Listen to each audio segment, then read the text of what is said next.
Hola, muy buenas. Estamos de nuevo en el noticiario económico de Si el Gobierno lo permite. Y hoy traigo para todos ustedes 7 noticias diferentes que creo de nuevo que han pasado muy desapercibidas y que por otro lado son de tremendo interés. O sea que vamos al grano para que ustedes no me aburran. Vamos con la primera noticia. Dice Euronews que el precio del petróleo está cayendo fundamentalmente por las malas perspectivas económicas de China. Vamos a ver, esto es una noticia medio fake, medio falsa. Es decir, esto es lo peor que puede pasar en las noticias de la economía, que se cuenten las verdades a medias. Es cierto, es decir, en estos momentos el precio del petróleo está cayendo de forma sustancial. Es decir, esta semana ha rondado los 70 euros, ligeramente por encima, lo cual es magnífico para la economía mundial, pero esto no viene producido porque China tenga en estos momentos perspectivas económicas negativas. Vamos, crecer al nivel del 5% anualizado, ya lo quisiera la Unión Europea, que si llega este año al 1%, nos daríamos cuenta de que, bueno, pues estaríamos como China en el 5%. Así que no es por ese motivo. La gran verdad de la economía china es que China lleva muchos años ya trabajando para cambiar todo su mix energético y ha llegado prácticamente al tope del consumo de petróleo que necesita. ¿Por qué? Porque ha hecho grandes inversiones, y ya sé que va a sonar muy raro, para seguir consumiendo carbón que importa de Australia a miles de toneladas. Pero es que además lleva también tiempo invirtiendo en energías renovables y ha iniciado todo un proceso de centrales nucleares, con lo cual está cambiando completamente su mix para no depender del petróleo, porque esto sí que le afectaba realmente a su economía, dado que si el petróleo subía, sus costes subían de forma prácticamente colateral a la subida del petróleo, y de esta manera va a poder tener mejor equilibrado su modelo de gasto energético a la hora de producir productos. Con lo cual, es cierto, en estos momentos hay un superávit de producción, casi 950.000 millones de barriles al día de más que se producen, lo cual hace que, como no hay suficiente demanda, los precios estén bajando poco a poco. Aquí solo la OPEP tiene 2 alternativas y ya les digo cuál va a ser: empezar a producir más. ¿Para qué? Para vender todo lo que sea, porque necesitan ingresos, y entonces si restringes y no suben suficiente los precios, no te queda otro remedio que tirar el precio, pero vender mucho más de lo que esperabas. Así que vamos a dejar bien claro a Euronews que por favor que no nos meta noticias que no domina desde el punto de vista económico. Vamos entonces con la segunda noticia, que creo que es muy preocupante.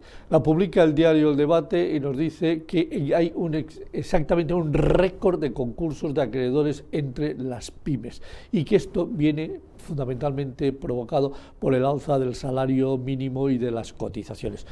Es una de las grandes verdades. Las pequeñas y medianas empresas en este país están sufriendo directamente los ataques de un gobierno comunista que no entiende de economía privada y que no entiende de pequeñas y medianas empresas.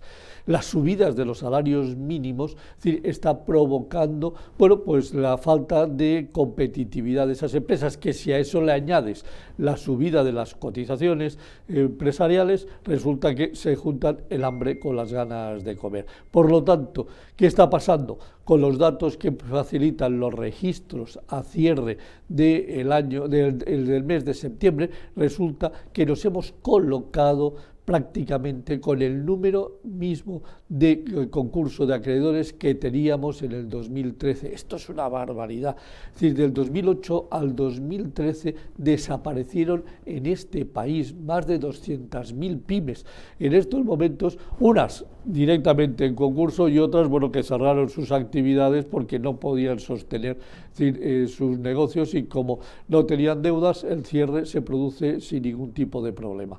Es decir, la realidad, el gobierno no se quiere enterar, pero que en los 9 primeros meses del año estemos en el mismo nivel que en el 2013 es para preocuparse y mucho. ¿Y qué hace el gobierno? Como siempre, pasar absolutamente de todo lo que tenga carácter empresarial, y más si son las pequeñas y medianas empresas que no le reportan, según ellos, ningún tipo de beneficio. Ya veremos cuando desaparezcan, a ver quién genera empleo en este país. Bien, la tercera noticia también nos la da el debate, y es algo muy interesante de comentar. España necesita inyectar 80.000 millones de euros hasta el 2035 solo para evitar y atajar la congestión en las carreteras y en los ferrocarriles. Sí, 80.000 millones de euros de estudio, un estudio hecho por una consultora encargada por parte de Seopan, y que dice lo siguiente: se necesitan invertir 24.000 millones de euros en carreteras, 16.400 millones para ferrocarriles convencionales, 9.500 millones para alta velocidad, 14.000 más para cercanías y 9.200 millones en metros.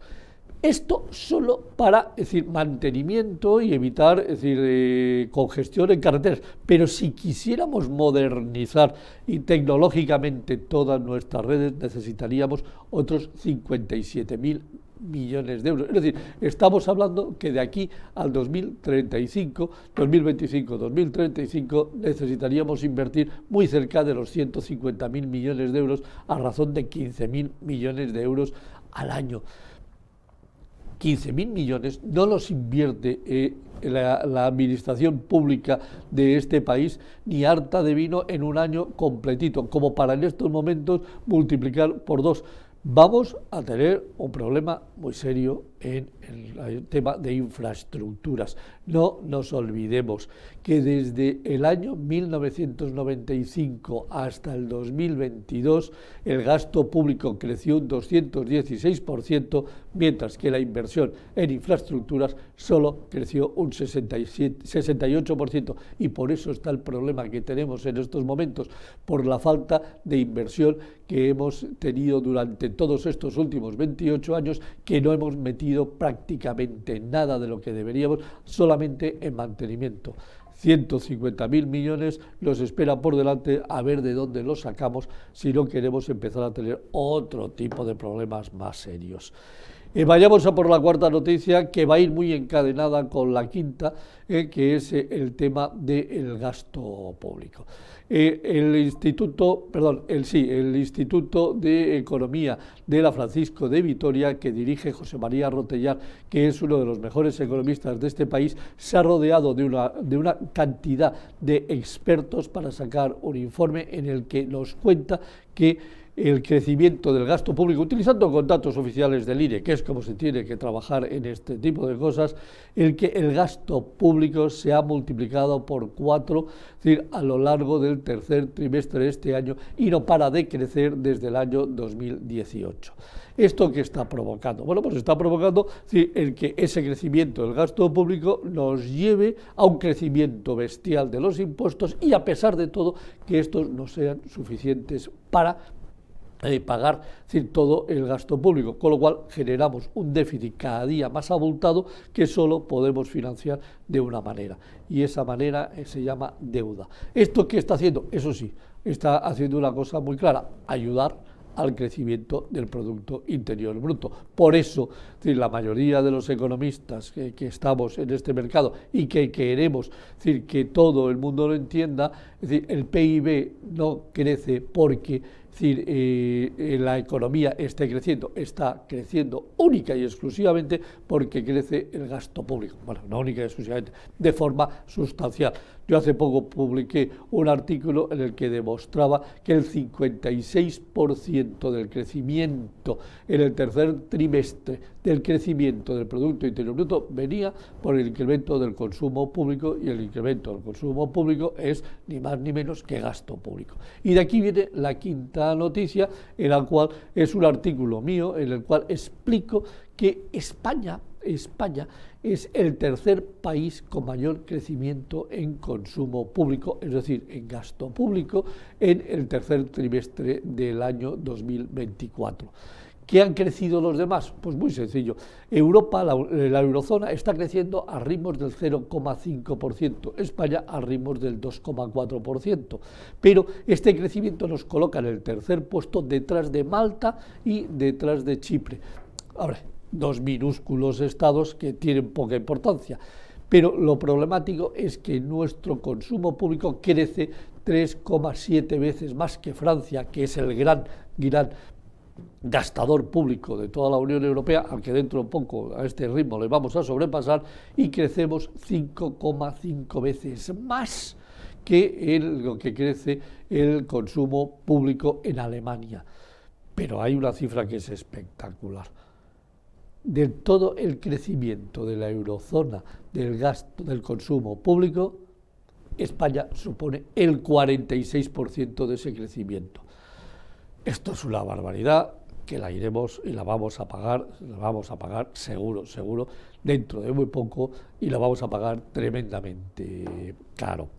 La sexta noticia, cambiamos totalmente de panorama y vámonos a Hispanoamérica, en donde quiero hablar de dos grandes noticias. Una, la de Bukele, que está demostrando que, primero, ha sido capaz de parar todo el problema que tenía El Salvador en temas de delitos, de muertes, de asesinatos. Prácticamente hoy por San Salvador se puede uno pasear, según dicen los expertos, sin ningún tipo de problema, cuando antes era prácticamente imposible. Esto ha llevado a que JP Morgan reconozca que el país va como un auténtico cohete, este sí que va como un auténtico cohete, que está creciendo de forma sustancial su PIB y que está claro que las políticas que está aplicando Bukele están funcionando, y están funcionando francamente bien. Su prima de riesgo se está reduciendo, su rating, ya hay varias agencias de rating que la deuda van a subir su rating, y está claro que la apuesta por el Bitcoin le está funcionando a El Salvador y a Bukele con todo su plan económico. Y otro grande de Hispanoamérica, Javier Milei, que al año de su mandato ha conseguido que la inflación en el mes de noviembre se haya reducido al 2,4% en ese mes. Es decir, y muy importante, los alimentos han crecido solo un 0,9%, cuando España creció en los alimentos en el mes de octubre un 1,4%. O sea que cuando se aplican políticas de sentido común, y que sirven para dinamizar la economía, los resultados están ahí. Fenomenal por Bukele, fenomenal por Javier Milei. Y ahora hablamos a la última noticia, que es terrible. En estos momentos se ha publicado por varios medios de comunicación que Rusia, debido a sus dificultades económicas, está empezando a darle a la máquina de imprimir rublos. Rusia está pagando en estos momentos los embargos que le ha sometido Estados Unidos, a los que les ha sometido la Unión Europea, la reducción de compras de su gas y, a su vez, la guerra de Ucrania. Aunque haya conseguido seguir vendiendo en volumen muy importante su petróleo, es cierto que la caída del precio del barril Brent le está perjudicando realmente a la economía rusa. Iniciar un proceso de imprimir rublos para pagar, todo el mundo lo sabe, y Putin también. Es decir, lo saben los alemanes en la República del Weimar, lo saben los argentinos que han llegado a una inflación de casi el 250%, lo saben los venezolanos, que llegaron a una inflación de casi del 1000%, lo sabe perfectamente Putin, pero ante la disyuntiva de no poder pagar, es decir, ni siquiera a sus empleados, ni siquiera a sus fuerzas militares, ni siquiera, es decir, a todo parte de lo que debe, ha dado orden al Banco Central de Rusia de darle a la maquinita de imprimir. Las consecuencias las van a notar dentro de un año. La economía rusa va a entrar en un gravísimo problema de inflación, es decir, que le va a colocar al borde del abismo a Putin. Esto para el resto es muy bueno, porque no va a seguir manteniendo tensiones como las que tiene en estos momentos con Ucrania. Acaba de lanzar, y esto es una novedad que la he leído justo antes de empezar este noticiario, un ataque masivo contra las centrales energéticas de Ucrania, objetivo, destruir el máximo posible, con un tema muy claro. Llega Donald Trump, va a tomar posesión dentro de aproximadamente dentro de un mes y va a poner a negociar inmediatamente a Volodymyr Zelensky con Vladimir Putin para llegar a un acuerdo de paz lo antes posible en Ucrania. Cuanto más débil lo tenga en estos momentos a los ucranianos, más fácil le va a ser negociar una paz acordada que la necesita tanto como el comer para parar la impresión de rublos y volver a estar en el concierto mundial, en donde se le quiten los embargos y pueda volver a vender sus productos. 7 noticias, todas yo creo que absolutamente relevantes, que lo que les van a permitir es a ustedes, bueno, pues estar completamente informados. Y por lo tanto espero que les haya gustado, que lo compartan por las redes sociales y no se olviden, están en el canal de Si el Gobierno lo permite.